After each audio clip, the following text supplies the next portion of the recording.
Hey true crime fans, I'm Amanda. And I'm her mom, Pam. And we are inviting you to listen to our podcast, Enmeshed. We dive deep to give you fresh takes on stale relationships.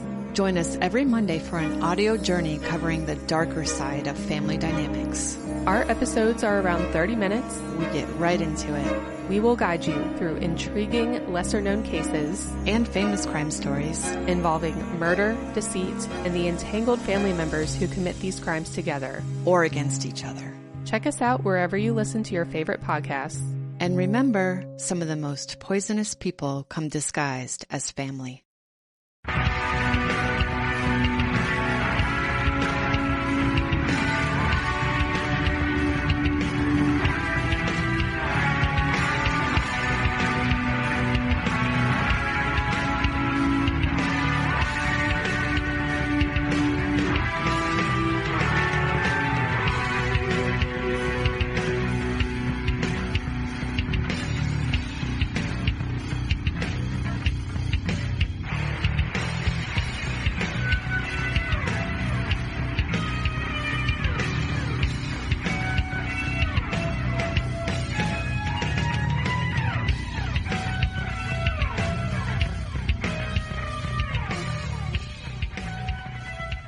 Hey everybody, welcome to another episode of Crimes, Killers, Cults.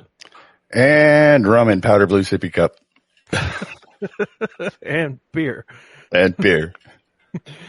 Just two crazy Florida men drinking beer and rum and talking about true crime. Yep. And we have a guest tonight. We have Cassidy Collins. Say hi. Hi, thank you so much for having me. I'm very excited to be here tonight. We're excited to have you, and she's we're gonna tell you all about it once we get done with our ado. Awesome young lady with a great future in broadcasting and media, and hashtag we'll get there. But okay, that's Todd, and that's Bill, and that's Cassidy.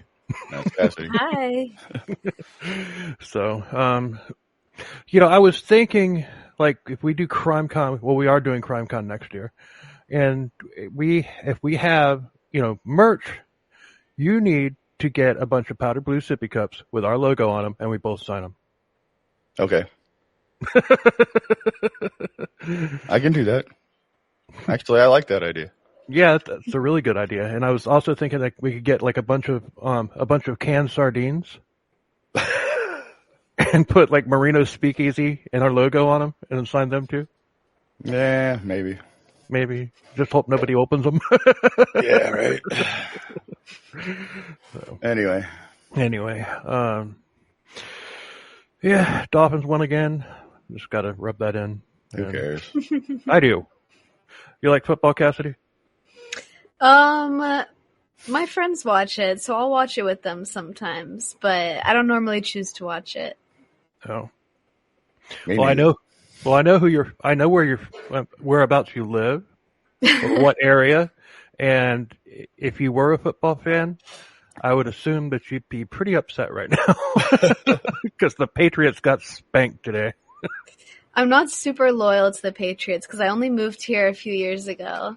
Their fandom is like very strong though. People are like diehard fans. Like their whole day will be ruined. So it's a little too strong for me at this moment. It was like 36-0. Wow. So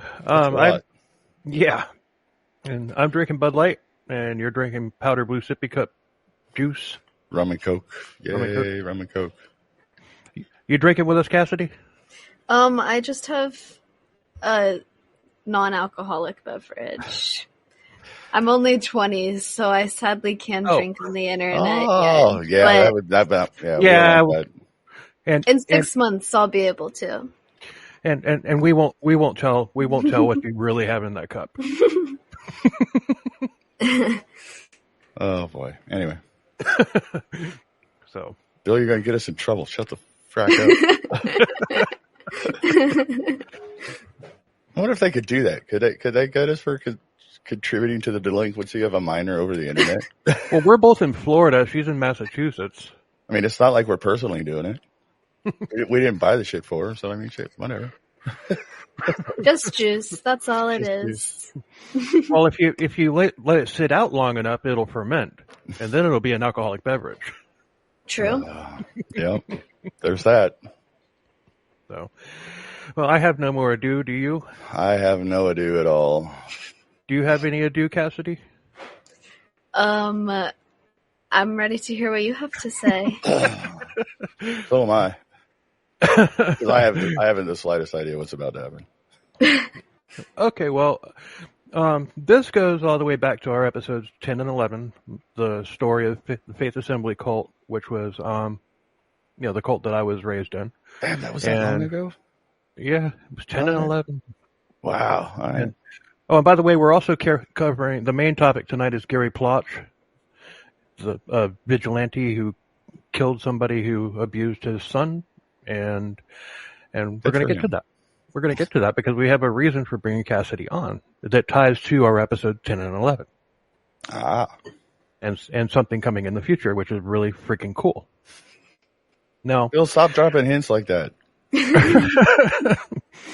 And, well, I don't want people like, okay, it says Gary Plauche. What are they talking about on Faith Assembly? Well, I understand that, but don't tell them we're going to do shit in the future. You give it the plot, giving it away.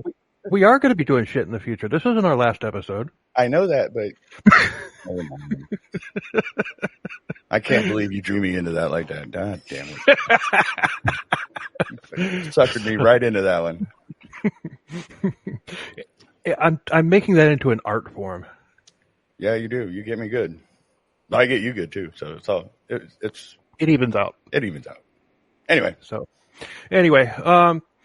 the episode 10 and 11, our Faith Assembly episodes, and right about the time, I would say probably not even a month after we released those episodes, Cassidy here found out that her mother was also raised in that cult. And so, I'm just going to let you tell the story, Cassidy. Yeah, so I listened to both of these episodes. It was just like a random afternoon. I just decided to listen to both episodes, all like 3 or 4 hours, however long it was. And I was like, wow, this is really crazy. And I tried to find just like as much information online as I could about Faith Assembly, and there really isn't a lot. Like there's a few people like Bill who have told their stories online, but there isn't really a complete story of what happened. So there's just a lot of missing information. So I took a year and just like thought about all of that and like what I wanted to do with that information that I had realized. And then I had a break in my life where I kind of had time to work on something. So I decided that I want to make a podcast about Faith Assembly. I've loved just like true crime podcasts my whole life, probably for the past 5 years. I've listened to them pretty religiously, like every single day. So to be able to make something that's my own is really cool. I interviewed about a dozen people this summer and heard about their experiences in Faith Assembly. So now I'm just working on editing it all together and kind of writing a script that seamlessly tells the story of Faith Assembly. So it's going to be, I believe, an 8-episode mini podcast series. And I'm super excited about it. And I couldn't have done it without Bill. He was the first person I interviewed, the first person that like believed in me, I guess. And he connected me with a lot of other people. So thank you so much for that. It's been genuinely so helpful. And like, I wouldn't have been able to do this without you. So thank you so much. Oh, absolutely. I'm all about taking those pukes down, especially because the fact that cult is still going. Yeah. And, it's at the end of part 1, I kind of lost my temper a little bit. Went on a rant, beating my chest, basically saying, the podcasts are coming for you and all that stuff. And it was just like, okay, and I even dropped the mic afterwards, when I was done. But it might have just sounded like, oh, he's just talking, smack and all that stuff and everything. But you know what? Look at you. I prophesied and it came true. You're coming out with a very exhaustive series on Faith Assembly. So guess what? I wasn't just sitting there beating my chest because I was pissed off. Yeah. So that was a year ago. Yes, you were. At the time. At the time. But I knew it was going to happen. I know. It's definitely a story that deserves to be told. So I'm happy to give people a voice to be able to share their experience. Yeah, and the way you conducted, I mean, I can only speak of my experience with you, but the way you conducted that interview, I wasn't kidding a few minutes ago when I said that you definitely have a bright future in journalism or media, some sort of media. You're blah.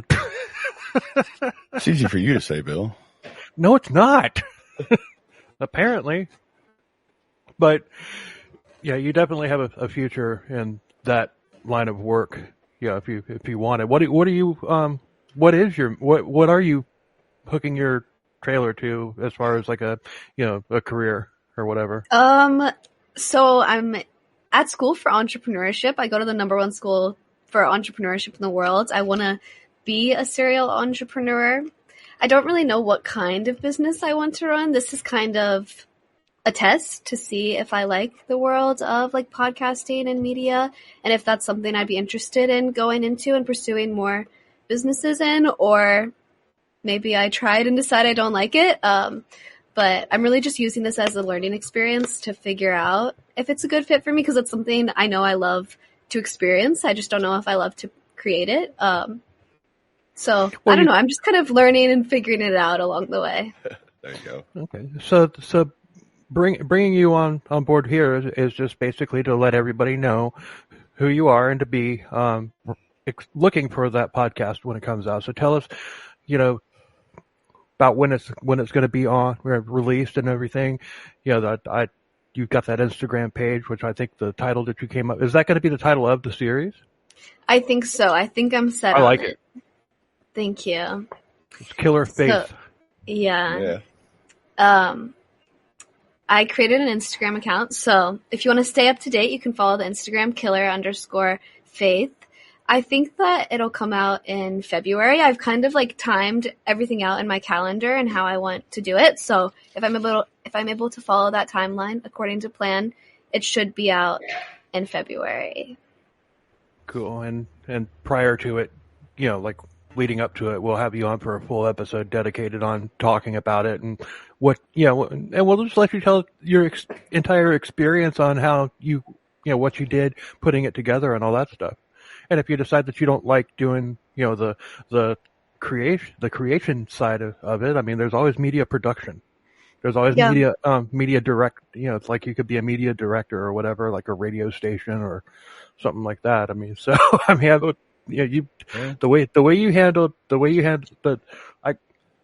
I just gotta say this, because when you interviewed me, I thought that we were just going to talk on the phone and discuss how the interview was going to go. But you had 20 questions ready for me, and we did the interview right then. That blew me away. I was just like, holy crap, this girl's good. I was very excited. It was we had scheduled it, and then the next day I re-listened to all of the episodes and took notes and came up with questions and was ready to go. So I was very happy you were willing to answer these questions right away. Absolutely. I want to take those sons of bitches down. Yeah. So I want people protesting out in front of those churches. But it's kind of hard to figure out who's who because of the fact that they don't call themselves Faith Assembly anymore, and that's kind of smart on their part. Yeah, definitely. You think? So I have a refrigerator right here at my desk. That's very smart. So anyway, I just wanted to have you on, let you introduce yourself to our, just get you out there and everything. To all 40 of our fans. Oh, we got a lot more than that. I know, I'm joking. Well, thank you so much. I really, really appreciate it. Thank you for coming on. Now you're going to have some fun with us on a completely unrelated topic. I'm excited. I said now for something completely different. Here we go. All right. So tonight we're covering Gary Plauche. This episode was suggested to us by a good friend of ours, Mark from Mental Illness Theater. Yay, Mental Illness Theater. I love those guys. I love that name too.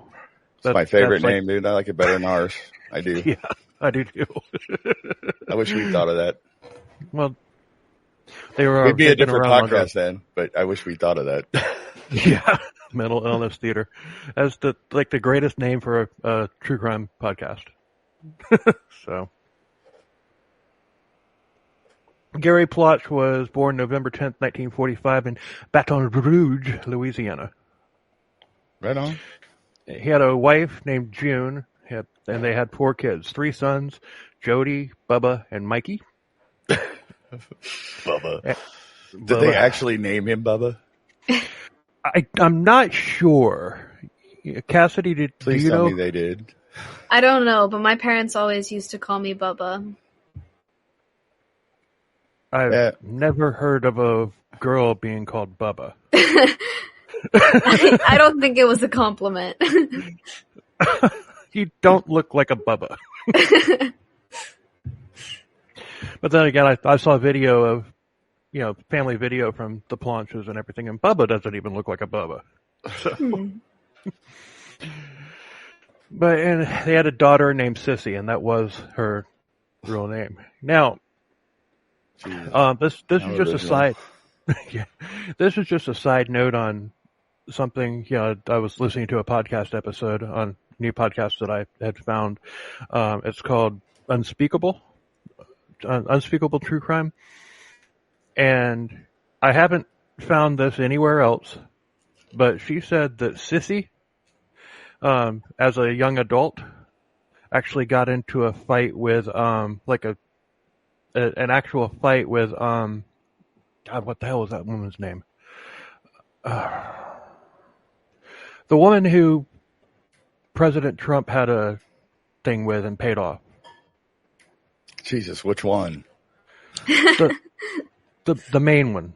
The main one? Oh, what was it? Who was I that? didn't write this into the notes. I've had these notes since like 2 weeks before. You're talking about like a regular chick or the porn star? The porn star, Stormy Daniels. Yeah, Stormy Daniels. Yeah. You just had to point me in the right direction. I know all that stuff.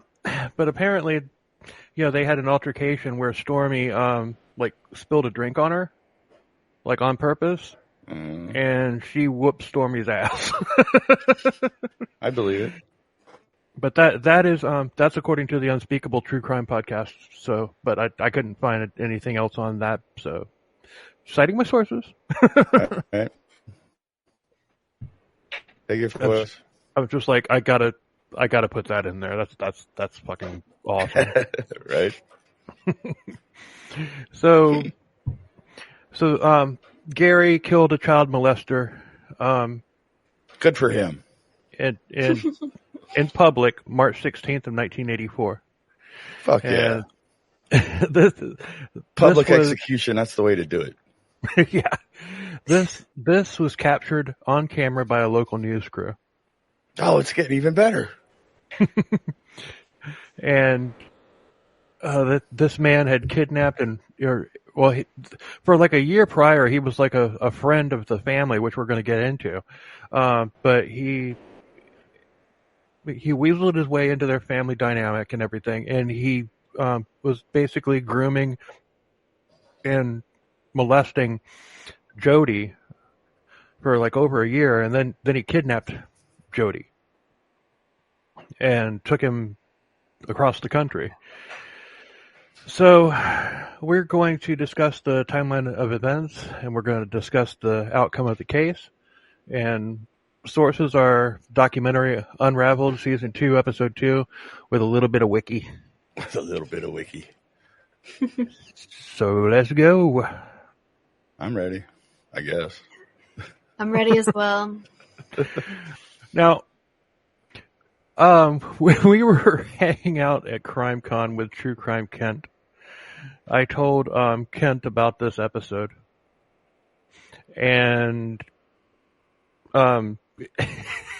his response, he knew the case, and he said, and I quote, "I love that video. I masturbated to that video." Yeah, he's not lying. He did say that. But anyway. But I had to throw that in there because, shout out to True Crime Kent. Suck up. Well, yeah, I want to be where they are. I know. I want to be further ahead than they are. Yeah, well, if you can get your co-host off his ass and do shit, we might get there. Well, gee, there's only one person who I could do that unless I pay Cassidy to come down there with a gun and be like, set up your studio and get this stuff going, get the YouTube page. She doesn't going. look like she'd carry a gun. Just saying. She probably got one though, because it's the ones that don't look like it that have them. So. And the ones of us that look like it have a bunch. So, hey, just saying. In the spring of 1983, Gary Plauche was a 37-year-old happy father with a happy family. He was the coach of his son's baseball team, had a storybook life. His brand of parenting was uplifting by making his kids feel special. And he was a wholesale liquor salesman, and he earned a very comfortable living off of it. And yeah. He and his wife, they would also host parties at their house where he would cook up for, all of his friends, clients, and of course family. Were there upside down pineapples? Probably. She laughed. She knows what it means. I don't. Elaborate. What do you mean? All right. If you go to a party and you see an upside down pineapple, it means it's a swinger party. Oh. So where do lupus sponges fit into this? I don't know. I didn't say nothing about that. Why, you got lupus sponges in our story? No. But then again, I guess you can't hang an upside down pineapple off of your car's antenna. Okay. You have no clue what I'm talking about, do you? I don't. The Villages. Oh, is that what they do there?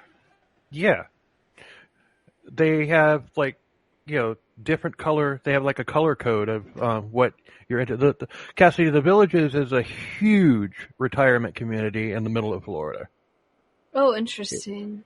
And that's also like a huge, supposedly a huge swinger place.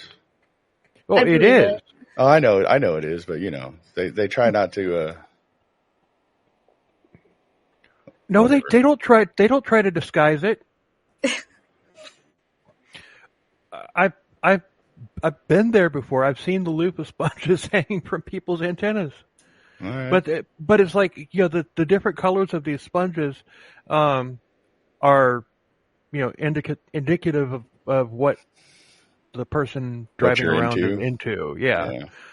I'm not gonna go. I don't know what the code is, but so I'm not really gonna go there. You would have surprised me if you did, Bill. I would have been like, holy shit, Bill knows this. How does Bill know this? But it's a retirement community, and it also has like the biggest STD concentration in the state of Florida. Because you got to figure these people they're checking out. So if they catch something or whatever, it don't matter. They're only going to live for another 15, 20 years. True, I guess. Oh Jesus! I'm not even joking. I'm not even joking. I know, that's the bad part. Anyway, moving on. Gee, I'm sorry I even brought that up. I didn't think it was going to go on this long.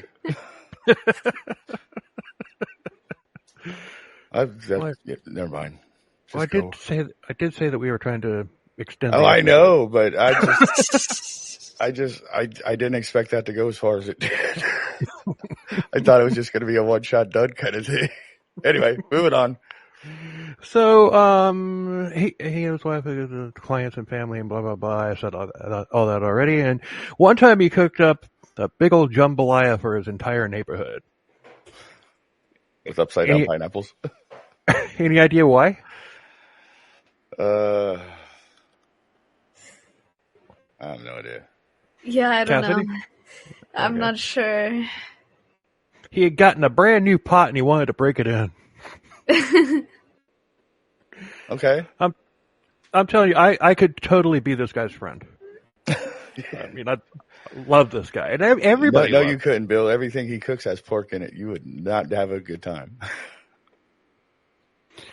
This is true. You got to Louisiana, man. I mean, unless it's a crawfish. But even crawfish boil got sausage in it, so you're still screwed.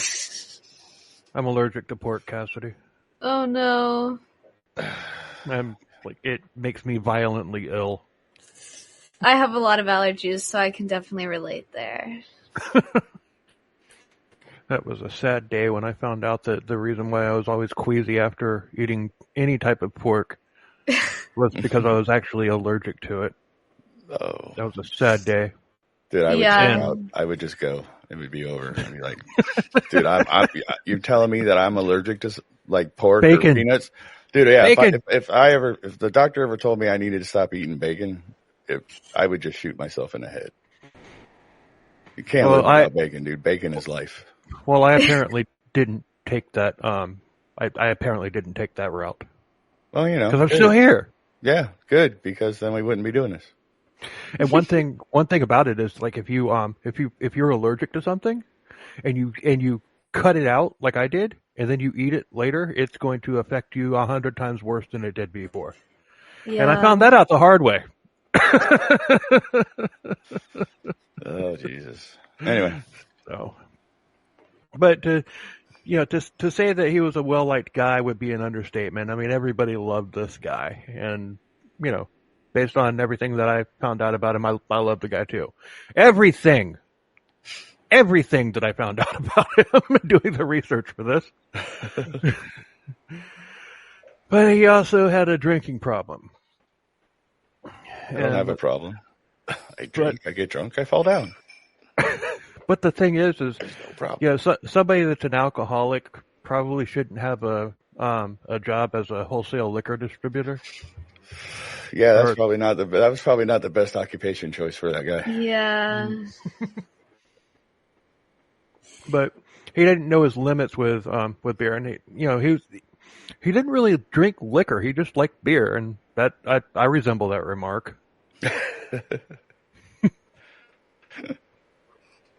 I'm an equal opportunity alcoholic. I'll drink whatever. I think Gary would like our podcast. He might. But anyway, if he had a beer at lunch, it would continue into the night until he passed out. How was he supposed to do it? Yeah, you can't stop once you start, because if you stop, you're gonna go to sleep or get drowsy or whatever.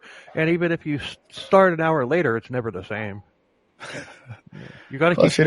Once you open a bottle of liquor, you got to finish it or it'll evaporate. That's what my dad used to say. Anyway. My dad used to say, "You're not drunk until you're holding onto the blades of grass to keep yourself from falling off the face of the earth." Okay, I've been there. Totally been there.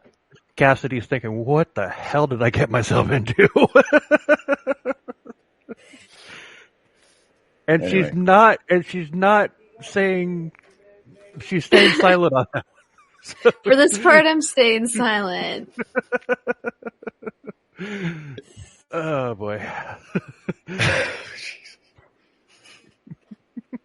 Pull it together, man. If you want us to dial it back a little bit, just tell us and we will. No, you're good. You're good. Okay. So a lot of it was due to his business clients, and they wanted to discuss deals over a drink. So he kind of eased into full-blown alcoholic later on in his life, like a lot of people do. he'd be schnockered at a bar, and June would have to come out and get him and pick him up. At least he didn't drink and drive. Yeah. That's something. Yeah, I'll give him that. But this caused problems between Gary and June. He wasn't abusive. I mean, he was happy drunk, stupid drunk. Well, he was happy drunk, and then he just got stupid, which, is entertaining for all the wrong reasons for anybody around him. Yep. I've had that guy plenty of times. Yeah. So, I had a radio show with a guy who fit that description. Hey, I haven't passed out on the mic yet. Neither have I. And I stress yet. Oh man! It almost happened the other night, dude. I mean, I was. I know you were just tired though. You weren't drunk. You were just tired. Yeah, I wasn't drunk. I was tired, and I'm sitting there, and I'm like. You couldn't tell. You couldn't tell though. You could not tell though. I know because I kept moving my head, so the glare from my screen was covering my eyes. Dude, my eyes were closed for half of that fucking show. After the edits and everything, you can't tell that you were like, running on. Yeah, you cut out the parts where I said I was tired. Autopilot with a dying battery. Yes, that's what you were. That's what you were that night. Anyway, so. He wasn't abusive. He was just drunk all the time. So finally, June kicked Gary out of the house, and Gary moved back in with his parents. And this hit Gary extremely hard because he only got his kids on alternate weekends, and the alternate weekends was the only time that he was happy anymore. He was a great dad. I know. One time he tried to tell his wife that he hadn't been drinking anymore. That he'd like stopped drinking, but that never goes over well. Especially when you get caught on TV drinking. Oh no! Yeah, that'll do it. Hey, wasn't me.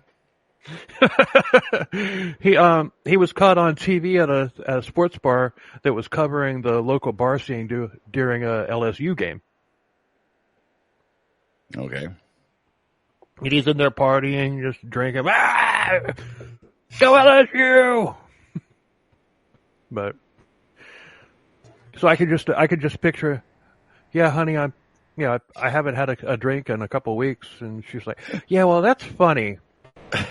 A funny thing happened on the way to the. Yeah, I just saw you. But you went to O'Malley's pub to watch the. LSU game. Why is it always O'Malley's? I don't know. I just pulled that name out of my ass. but so it's like, it was apple juice. Now he didn't say that, but still, he was busted. So I was like, damn it. So about that time, 24-year-old Jeffrey Doucette. He was a martial arts instructor, and his kids had taken an interest in martial arts, so June enrolled them in his class. So Jeffrey was a former Marine. He was a black belt in karate, and he was kind of a tough guy.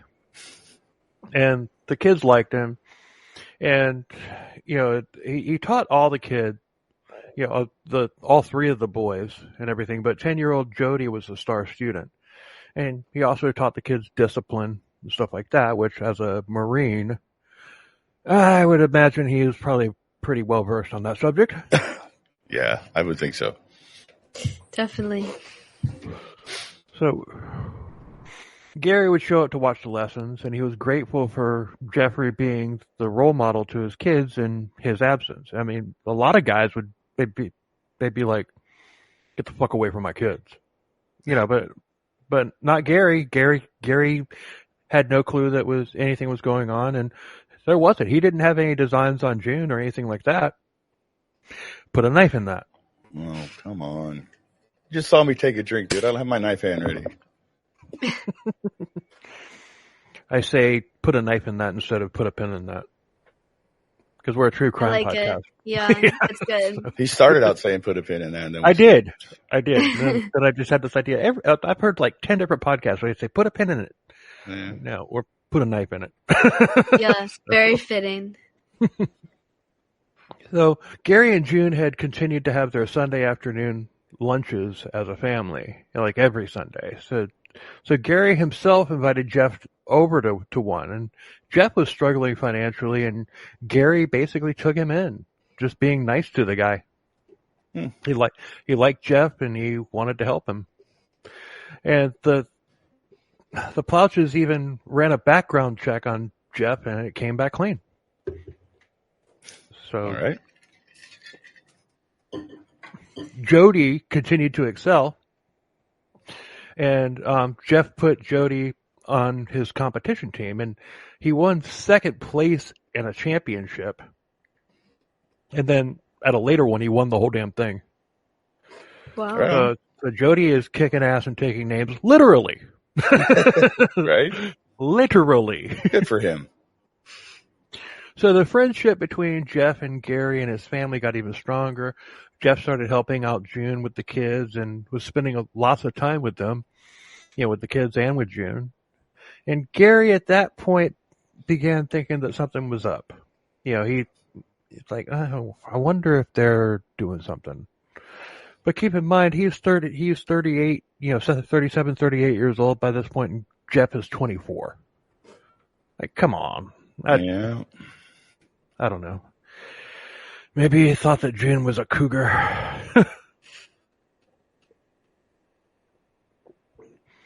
Yeah, Todd froze. Is he frozen on your end, Cassidy? Yeah, he is. No, you froze, Bill. You froze, not me. That's usually the way it works. So I didn't. I heard maybe Rose a cougar. That's all I heard from you. Oh. Well, but that's just me here. Hopefully, it all gets recorded, so it's all good. Right. All right. But they weren't having relations, but Jeff was actually taking the male role in this household, and it was kind of driving Gary nuts, and I can definitely see why. Yeah. But Jeff really didn't have his sights set on June at all. He had his sights set on Jody. Yeah. And I'm sure you saw that coming. Oh, yeah. Well, you talked about it at the beginning. I knew it was going to happen. Well, I did. I purposely left out his name. I mean, there could be some other evil son of a bitch that appears later in the story. And then maybe Jeff would, whoop the guy's ass, and then Gary would shoot him in the head. No? Nah. No. I knew it was that guy as soon as you said he was a 24-year-old karate guy. The only reason 24-year-old karate guys fucking start a school is because they want to. Never mind. It's because they are that way. Well, put a knife in that. Again, I'm running out of knives. See, I've told you I'm out of knives. There, I found one. Okay. One Sunday, Jeff showed up and asked if he could take Jody to run errands with him. And Judy agreed because they had done this many times before. She said to have Jody back in an hour or so, and Jeff said, okay, and off they went. Okay. Jesus. Hours went by with no sign of Jeff or Jody. And June started getting worried. And by nighttime, June was scared, so she called Gary, but she couldn't find him. He wasn't at work either. And this was long before cell phones. Yes. So June had a friend at the sheriff's office who contacted the FBI. And around midnight, Gary showed up at the house, and he had been out of state for a friend's wedding. And Gary began thinking over, questioning everything. It's just like, was Jeff just using them to get to Jody? Mm-hmm. Yeah, and this whole time that he thought that Jeff wanted June, and God, there's too many J's in this. Yeah. I know, right? But he was obviously way off. Obviously. But the police made a discovery about Jeff, and he did actually have a record, although it wasn't a criminal record, or it wasn't like a violent. When they did a background check, they're searching for like child abuse or domestic violence or murder or whatever. They're not looking for petty theft and fraud. But lots of creditors were searching for him. And oh wow. Yeah, so they should have run his credit report.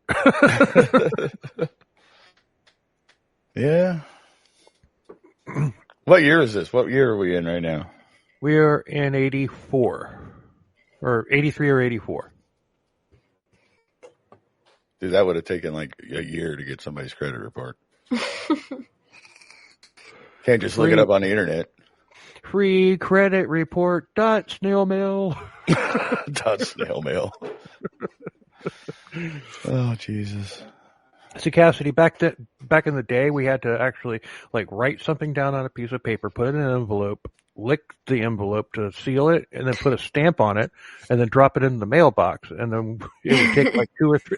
I'm just messing with you. Do they even have stamps anymore, dude? I mean, yeah, they do. Yeah, they do. Everything's like printed on the envelopes that I get in the mail. There's no stamps anymore. Oh, you can get stamps. Oh, actually, that's true. I mean, I know you can still get stamps, but it's just. I think it's normally printed on the envelope, though. It's like stamps are for collecting. Oh, yeah. I mean, stamps are for collecting now. They have nothing to do with postage. Well, but, I mean, all you have to really do is get like a extension for your printer and just load envelopes in it instead of paper, and boom, there you go. But you can still get stamps. I know because like she said, it's for collectors. I bought stamps last year. Yeah, last year. Did you just hear yourself? Last year. Wasn't that far away from this year. Yeah, they're only a day apart. I got none.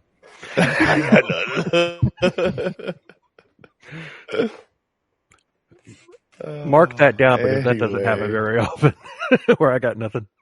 But. I know. Where he's got nothing. He either usually just dies laughing or he comes right back at me. And it's the same way when he gets me. I either just sit here and die out laughing or I'll hit him back with something. But most of the time I just shake my head and tell him to shut up. Yeah. Right now all we see is your head. But anyway, moving on.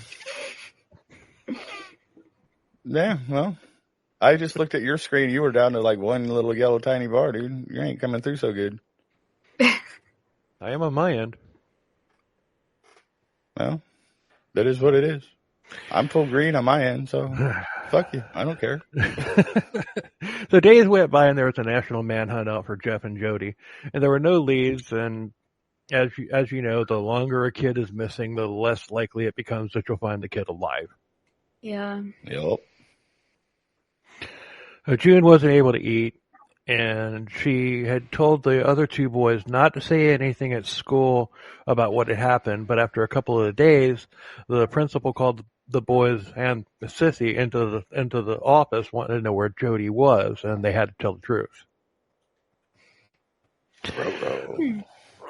So they had met Jeff's sister during the past year, and after Jody had been kidnapped, she called and told them that Jeff was a child molester. It's like,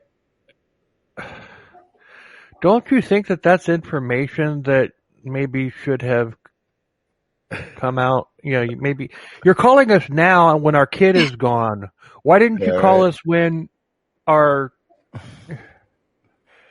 But Jeff's whole family is fucked up. Apparently. Yeah, sounds like it.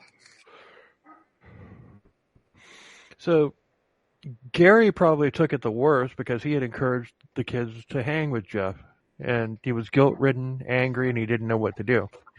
Can't blame him. So, no, and so 9 days later, still with no leads, the phone rang. 9 days. But the phone rang and it was a collect call from Jeff, and June, of course, accepted the charges. Jeff said that Jody was fine.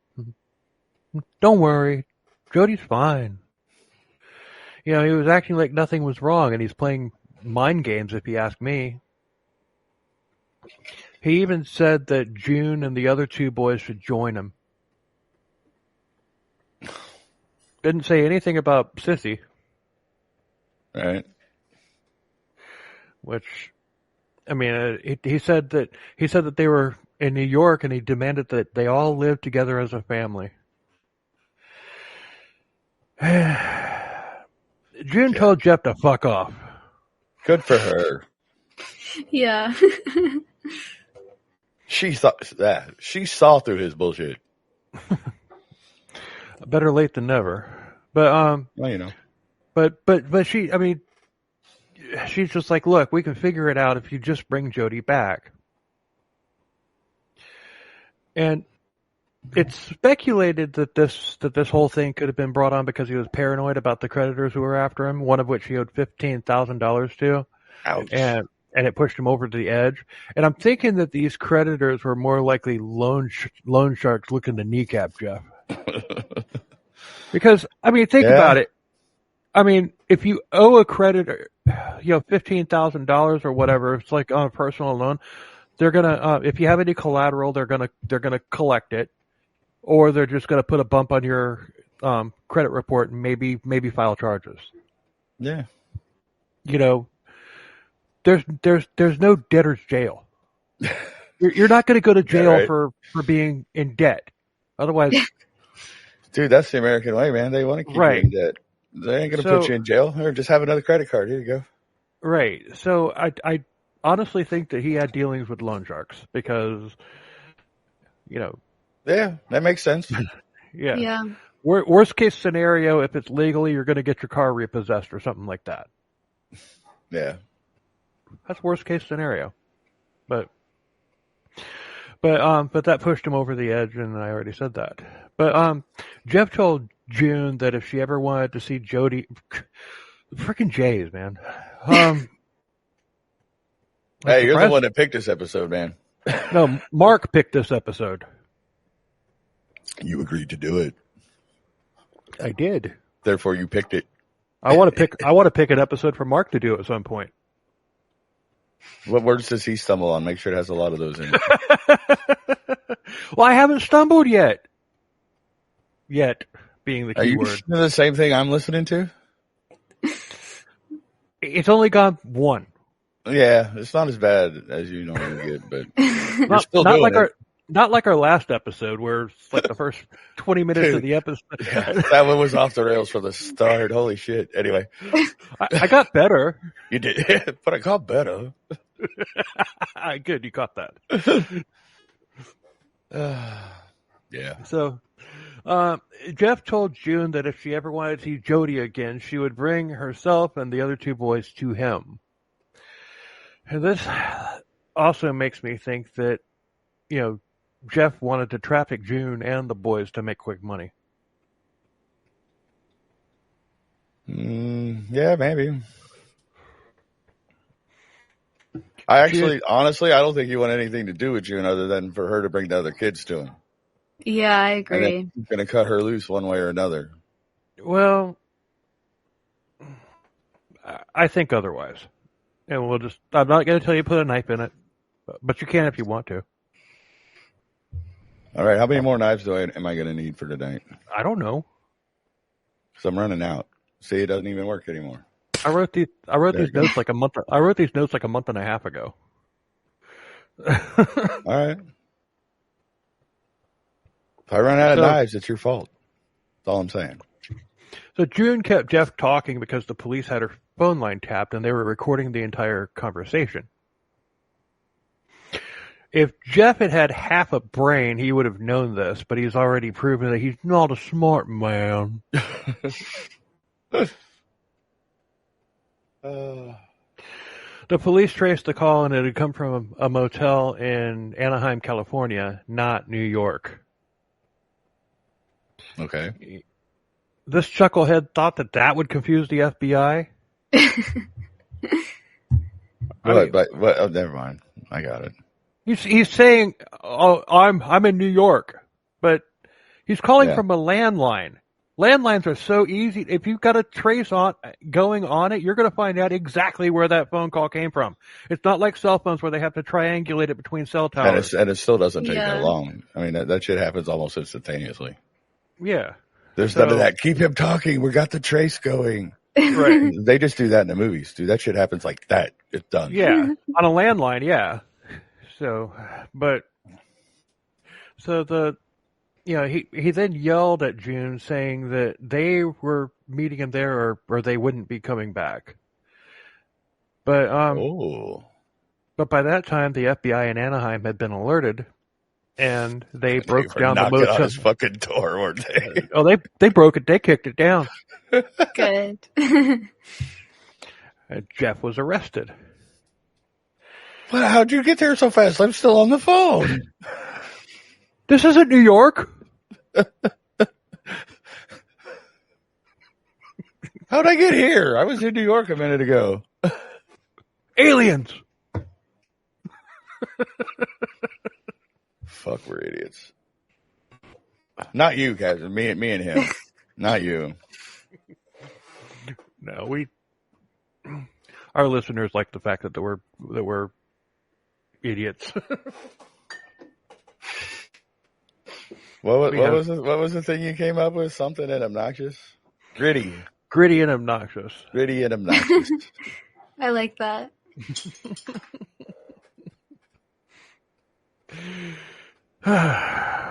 Yeah, we've kind of, I don't know how many of our episodes you've actually listened to, but this one is very different from 10 and 11. 10 and 11, we were still figuring stuff out. And yeah. Those were the days. So what's your critique on this so far based on 10 and 11? Like if this is dude, don't. No, I want to know. I don't have any critiques, only good things. I like the side conversations. They're fun. Awesome. We do that. We do that a lot. Yeah. The ones you hear in the episode are like half of what we actually do. Some of them. Yeah.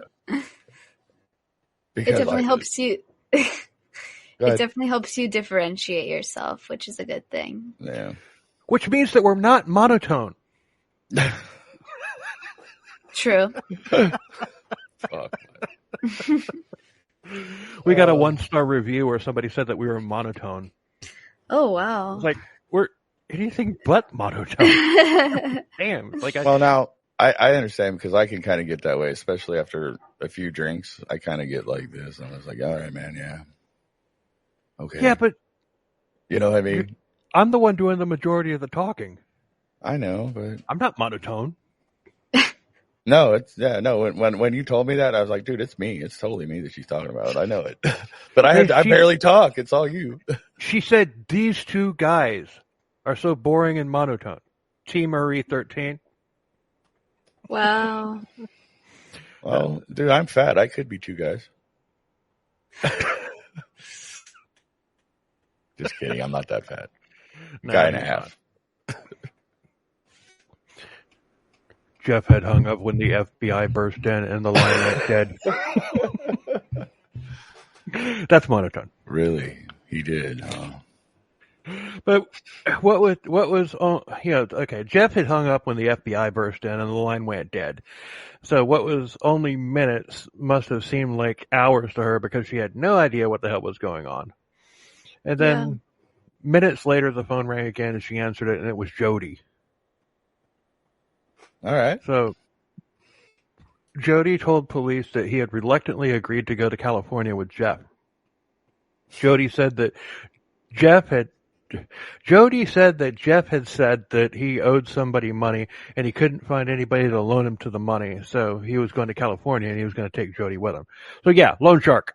Yep. Dude, you got some great like 90s band names coming out of this. Yeah, Jeff told June. Jody had said that Jeff had said. I mean, dude, these are all great 90s bad names. They are. Jeff Told June is a great one, dude. I might steal that. I'm going to steal that one. That one's going to be mine. Jeff Told June? Yeah, hell yeah, that's a good one. That's a good one.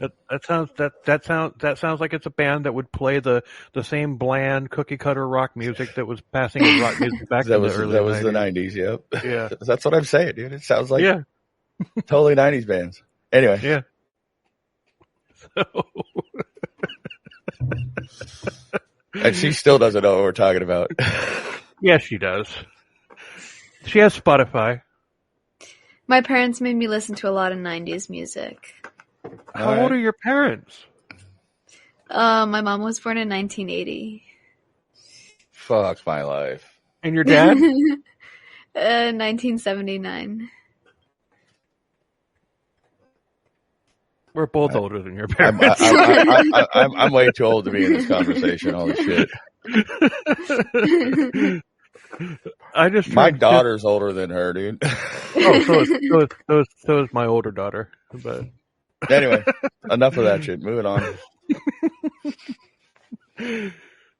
But this old man needs to go change his diaper and get to bed. Come on, let's go. That would explain why they were playing 90s music and not 80s music, which is where the great music was. I see. I'm not touching that one with a 10-meter cattle prod. You didn't have to. I did. No, I know.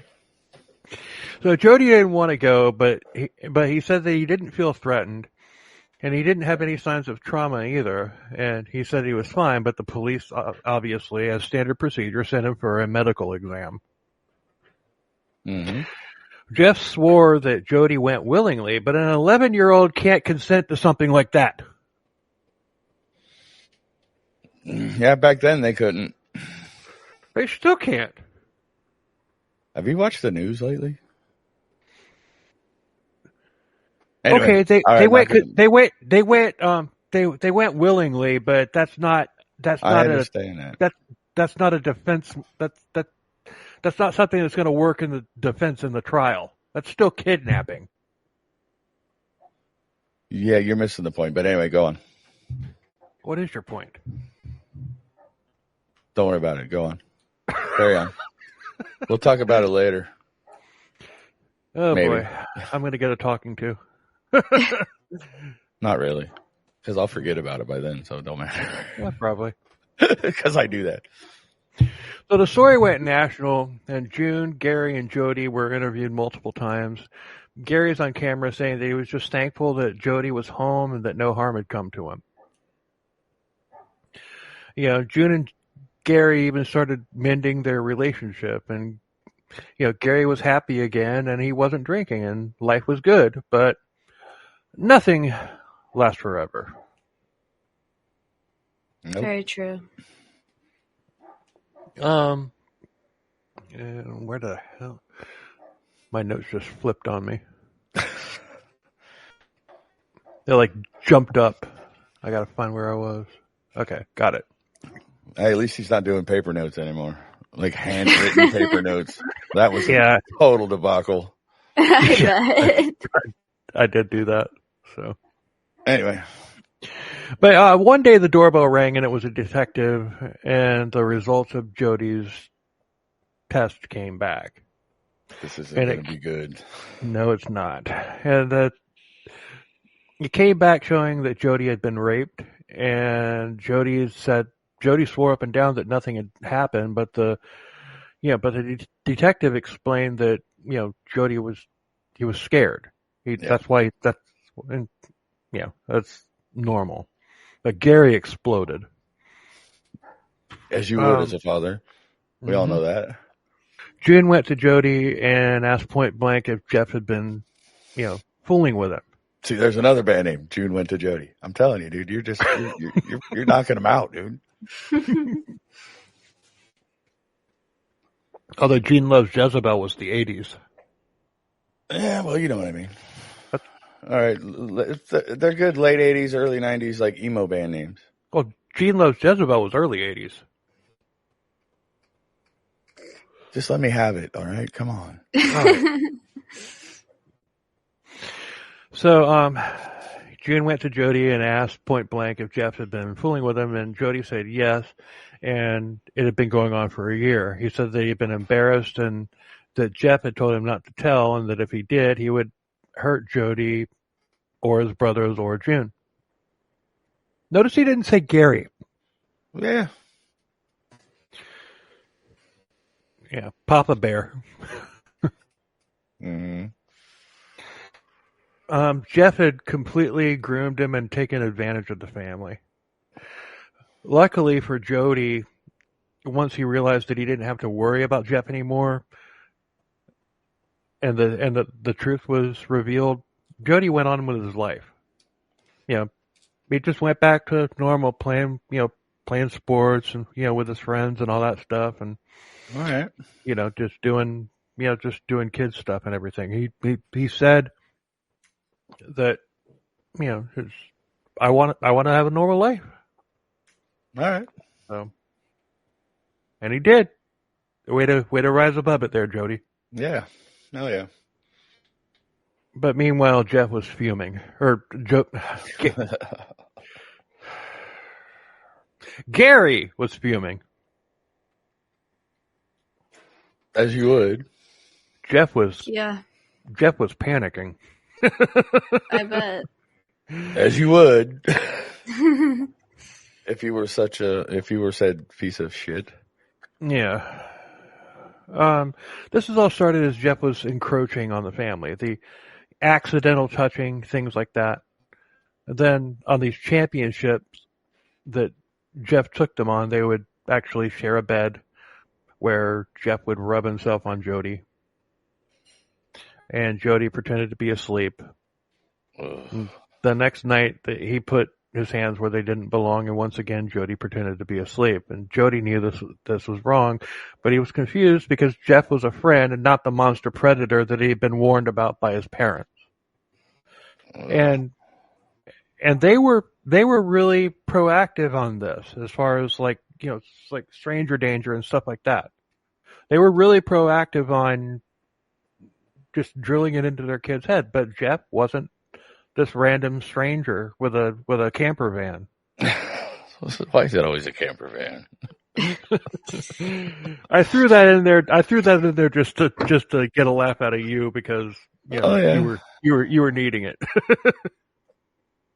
Yeah, I'm sure nobody likes these stories, but I really can't stand the child molesting thing. It's really, it makes me want to gather up all of my guns and go hunting.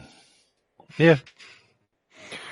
But anyway. But the next day, Jeff talked to Jody about what had happened, and Jody pretended not to know what he was talking about. And at this point, Jeff knew that he had control of Jody, and things escalated from that point.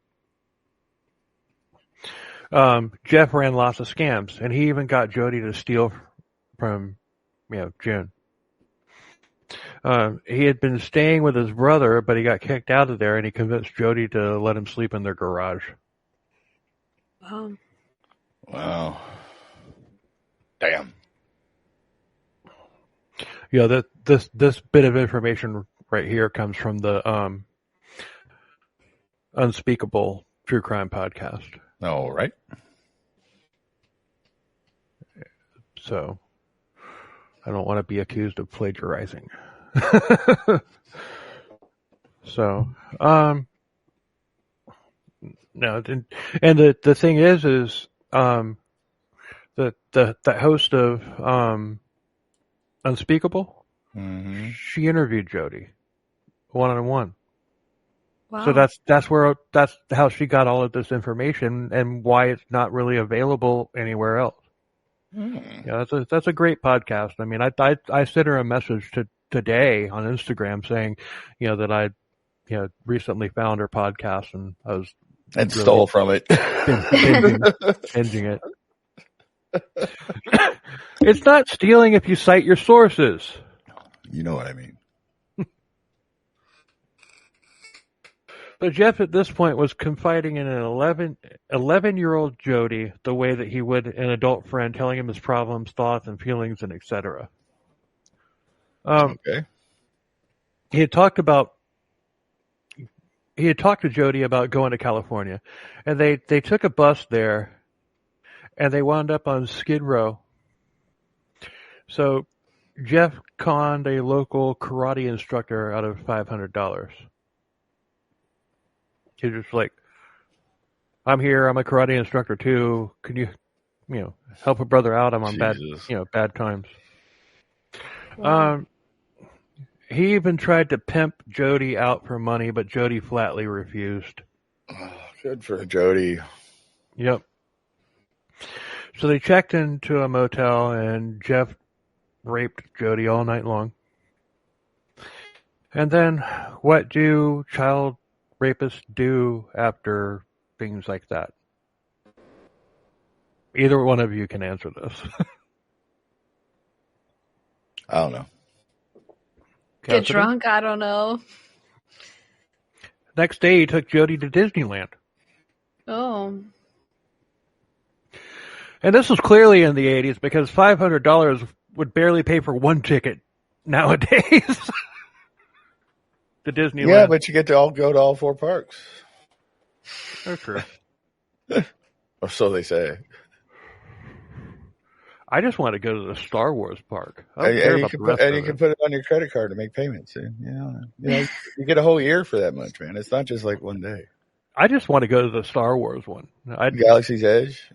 Yeah, I just want to go. I want to buy a ticket for that and only that. They need to put like a back entrance into Disney World. Yeah, that's going to happen. Like, seriously, dude? I mean, Disney World hasn't changed in 20 years. Do you know how much that hotel costs that they built? The one that's closing down? Yeah, because it was too expensive. It's like $6,000 a person a night or something. It's ridiculous. The Star Wars Experience hotel that they put up. But anyway, yeah. Anyway, we had to throw some science fiction in there somehow.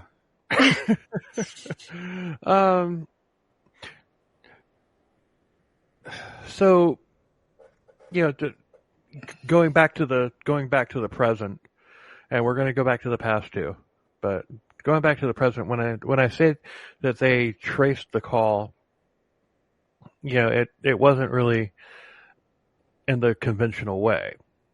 They recorded the phone calls but Jeff was having Jody call home, and this was before the demands for them to come be with him. And police had June ask questions, and she asked what time it was, and Jody said that it was 3 hours earlier than it would have been in New York, which is where Jeff had said that they were.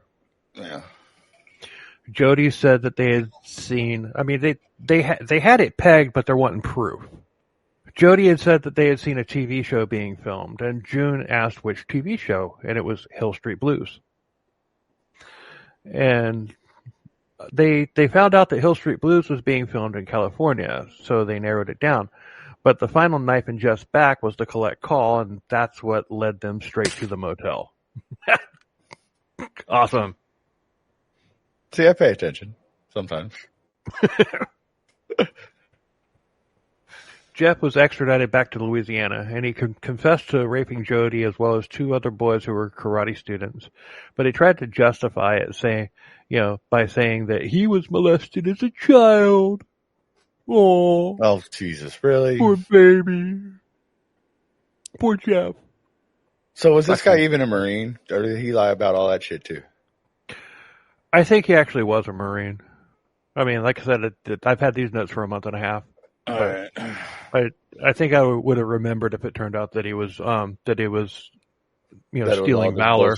Yeah. Yeah. Anyway, not those. So he was looking at life in prison, and Gary wasn't coping very, very well with this at all. And yeah, understandable. Mm-hmm. He was betrayed because of how he had let here we go. Let Jeff into their lives. And Gary started falling apart. He started drinking again. This time he had graduated to liquor.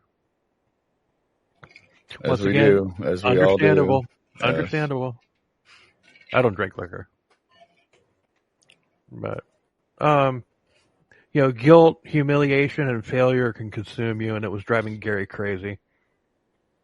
He wanted revenge on Jeff, and I know exactly how he felt. And we'll just leave it at that. It's hell.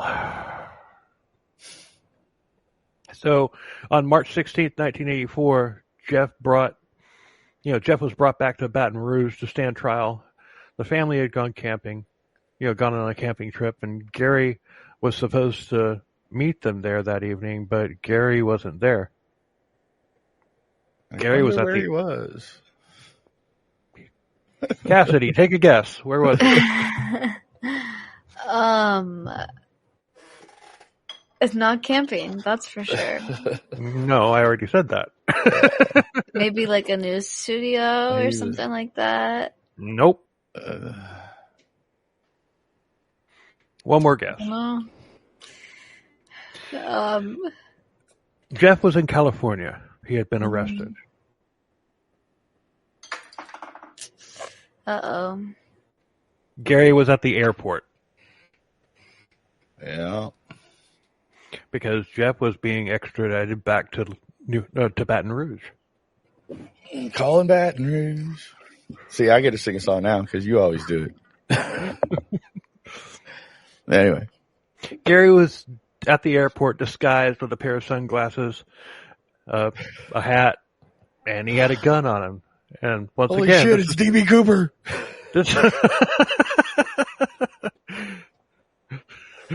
Or a Zodiac. Zodiac. Didn't Zodiac wear a hood? Yeah, he did. So, this is also obviously pre 9/11.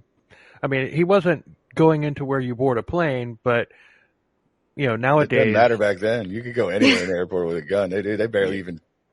They just like, oh, you got a suitcase? Okay, you're going on a plane. No worries. Yeah, metal detector. Oh, that's my cash box.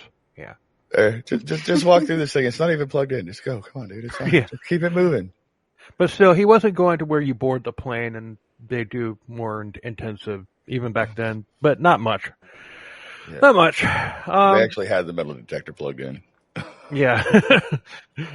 So, but these days you have to go through a metal detector just to walk into the building. No, not really. But you can't go past the ticket gate. Right. Anyway, not the point. So he walked into the terminal, and at that point, Jeff was being led through the terminal. And a local news crew was there waiting because, like I said, this story had made national news. Mm-hmm. Gary stood at a payphone he was talking on the phone with a friend of his, and as Jeff was led, by Gary, it just happened to walk right next to that pack of phone booths. And a phone booth is like a phone where, it's like a landline that you put a quarter in and you can make a phone call. I'm just picking on you, Cassidy. I know you know what a phone booth is, right? I hope so. She's probably never seen one, but she knows what they are. No, I've seen one. Have you ever used one? I don't think so. No. Well, she hasn't been to jail then. Anyway, so we're just picking on you, Cassidy. You're welcome to pick on me. Because we're like Ken Taker and Sold Man, and that's what we do. So he was talking on a friend, and as Jeff was walked by, Gary, still on the phone with his friend, just pulls his gun out and shoots Jeff right in the head.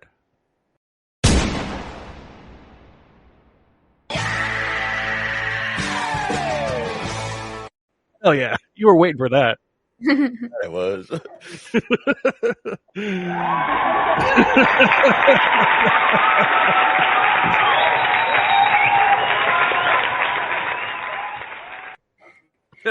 Okay, I'm done. So, the person, I mean, he literally had the phone to his ear when he did that. So, the whole thing was caught on video, and he was quickly arrested. And Jeff was gonna spend the rest of his life in prison, but Gary wanted vengeance, and he got it. And you can hear in the video, like when he did it, obviously, the police are on him immediately. And you can hear one of the officers say, "Why, Gary, why?"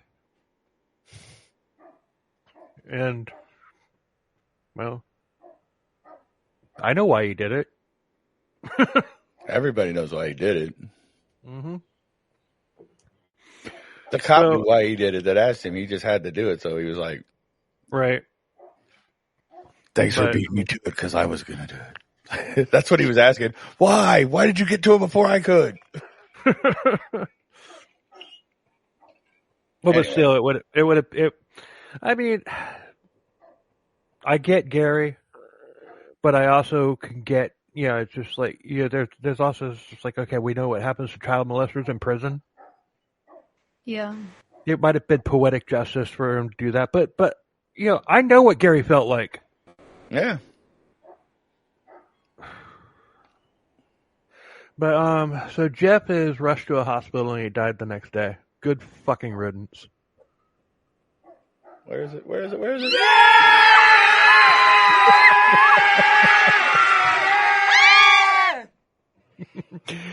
So the story and the video went nationwide, which sparked a debate.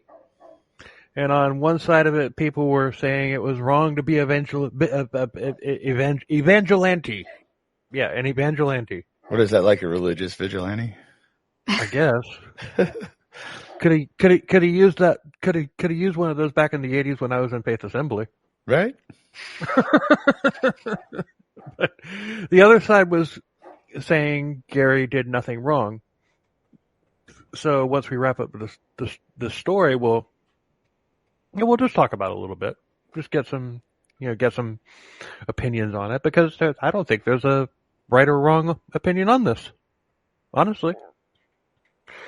All right, I'll go. So, Gary was sent for a psychological evaluation, and he said that he hadn't planned on killing him, and that the decision to do it was spur of the moment due to the voices in his head telling him to kill him. He believed that it was God who told him to do this to, protect children. And, I believe that he believed that. Yeah. Yeah, he probably did. So the doctor concluded that he didn't know right from wrong, and so it was legal insanity. Therefore, he could not be prosecuted. Okay. He pled no contest to manslaughter, and he was sentenced to 7 years suspended sentence and 5 years probation and 300 hours of community service. He didn't spend 1 day in prison. Good. He shouldn't have. Nope. Now you know my opinion. So the family moved on with their lives, and Jody said that, that Gary felt guilty about it for the rest of his life. And as a result of this case, tougher laws for child predators were put on the books to deter copycat vigilante crimes. But, okay. Gary and June were back together, but they did separate again years later. And Gary died in 2014 after suffering 2 strokes. Ooh. Jody became a star baseball player in high school, where he graduated with honors. He got a degree from LSU and became an advocate for violence prevention. He never thought of himself as a victim. He doesn't condone Gary's actions, but he understands why he did it. And that's it. That's the case. All right, cheers, everybody. So Cassidy, what do you think? Should he have done prison? And like I said, there's no right or wrong on this. Yeah, I like how the like I kind of like the penalty he got. Like there was a punishment because he did something wrong, as in killing a person, but it wasn't like his whole life was taken away. Yeah. But yeah, I don't know. It's hard to find a right answer because both people did something wrong, but can a wrong be explained by another wrong? I don't know. It's very much so like an ethical debate without really a right answer. But yeah, I think like his punishment made sense probably, and it probably made they had to do something. They had to do something. Just so like, oh well, definitely, he got off really easy. But you know what? If I go and do something like that now, it won't be so easy. Yeah, if they did nothing, like if they did nothing, then it would make the world a lot more. The entire world would be out there freaking killing, which they should be, but we can't do that because, like Batman used to say, if you kill a killer, there's still the same amount of killers in the world. Very true. I don't know. I think that it's just like the temporary insanity thing. I think that a lot of these cases that we cover, you hear it's like, okay, Carl Panzram pleaded temporary insanity. Well, Carl Panzram did not, but I'm just saying, it's just like like you get a big time serial killer or whatever, and he's like, oh, temporary insanity or whatever, and it hardly ever works out in their favor. I mean, where that's actually used as a as a legitimate defense in cases like this, or in any type of cases where there's a murder, it never works out. So what Gary's sentence was actually rare. That doesn't happen very often. But I think that I honestly think that it was justified. It wasn't just a defense attorney trying to let's try this. Let's try this. See if this works. Yeah. Yeah. So, I agree.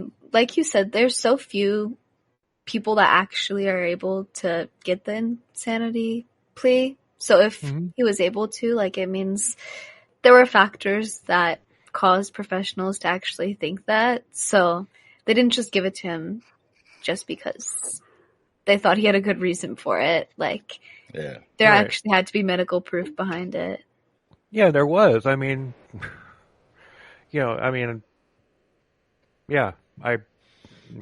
anyway. Dude, though, I mean, and that's the thing too, is like no self-respecting jury is going to convict him of being, you know what I mean? Nope.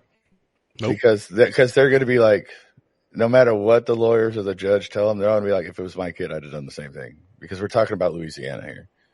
Yeah. Louisiana has more guns than Florida. And just as many alligators. I'm telling you, I mean, part of me wishes that he had been sent to the same prison that Ron Dominique was in. Oh, no, I can't go there because Ron Dominique wasn't in prison yet at this point. Yeah. So, never mind. Strike that from the record. Strike that from the record. Consider it stricken. Although, it would have been poetic justice if they had been in prison at the same time and Ron Dominique wound up being Jeff's cellmate. Oh, yeah. No. Anyway. Mashed potatoes.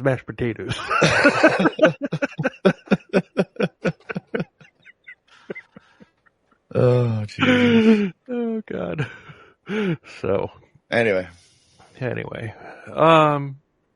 So, yeah. So, what did you think, Cassidy? What did you think of your experience with us gritty and obnoxious assholes? I enjoyed it. It was a good way to spend my evening. This case reminds me a bit of like the TV show Dexter, which is probably my favorite TV show. His too. Yeah, so. Yeah, I love that show. In fact, our intro music is that's my song. I wrote it. I played it. I recorded it, but it's called Dark Passenger, and it's written about Dexter. Oh, cool. That's really cool. No, I'll shoot you the link to, the Spotify so that you can listen to the song. So one person that we talked about is just like, okay, that song really captured the feel of Dexter. Yeah. Which was what I was going for when I wrote it. Cool. Yeah, I'll have to listen to it again with that in my mind. But yeah, it was fun. I mean, thank you for coming on with us, and it was awesome. Awesome having you on and everything. Yes, it was very cool. Last minute unexpected, but still, I mean, it got it got people aware of your project. Which I can't wait to hear it. And like I said, when it gets closer to when you actually have a release date, we'll have you on and we'll just cover the whole thing. And so, anyway, any last words? Well, Todd doesn't because he just said anyway. Thank you so much. This has been a great opportunity. I really, really enjoyed it, and I'll definitely keep you updated on my project, and I'm excited to talk more in the future. Right on. I wish we could do an 8-part thing and then be done with it. Bill won't let us do seasons. Bill won't let us do seasons. We go like every week. Wow. It's a lot. Sometimes 2 or 3 times a week so we can get ahead so we don't have to do something for. I don't understand these podcasts that do seasons. Everything's in seasons, Bill. TV shows, all that crap. It's seasons. Everybody does it. Except us. Everyone needs a break. Except for us. We're the only ones that go year round. This is there's a lot of them that don't do seasons. But my thing is, it's just like if you're, especially if you're trying to get up there. Well, yeah, you got to start like out. We are? Yeah, you got to start out. But once you get there, you could do like 20 episodes and call it a day. Yeah. And fuck off for the rest of the year. Well, I mean, you still got to do research. So when you come back, you got shit to do. But you know what I mean? You're gonna, I mean, it's just, when you have the people's attention, you got to keep going. I mean, that's just, tell that to fucking, Game of Thrones. Everybody loved that show. The last season sucked ass, so we had to wait 2 fucking years for it. And everybody was waiting. Everybody's like, I can't wait for it, and then it sucked ass. But you know what I'm saying? People are used to getting a certain amount of stuff and then waiting a certain amount of time to get a certain amount more stuff. Okay, the fan base, the listenership that we have they would probably all leave. They would probably all leave. Exactly. I'm not saying that we have to do seasons. I'm just saying I wish we could. That's all. No. Anyway, okay, that's all I got to say. I'd be really bored. I wouldn't. I play video games, dude. I got plenty of pass the time. In fact, that's what I was doing before I got here.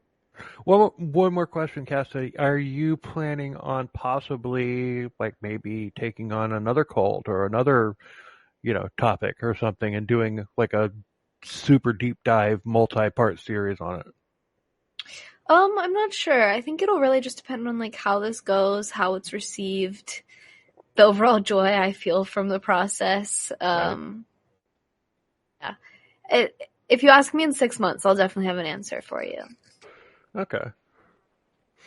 6 months? I'm not going to remember what I did tonight. You want me to remember something in 6 months? It's all good. Oh, well, I will. Bill will remember, and we will ask you. I promise. Yeah. Well, it was great having you on, Cassidy, and thanks for doing it, and thanks for listening, everybody. We appreciate the hell out of it. Hook us up on on whatever like the rating and whatnot and everything on Apple. Leave us a comment or whatever. We appreciate the hell out of it. Until next week, later. Cheers, everybody.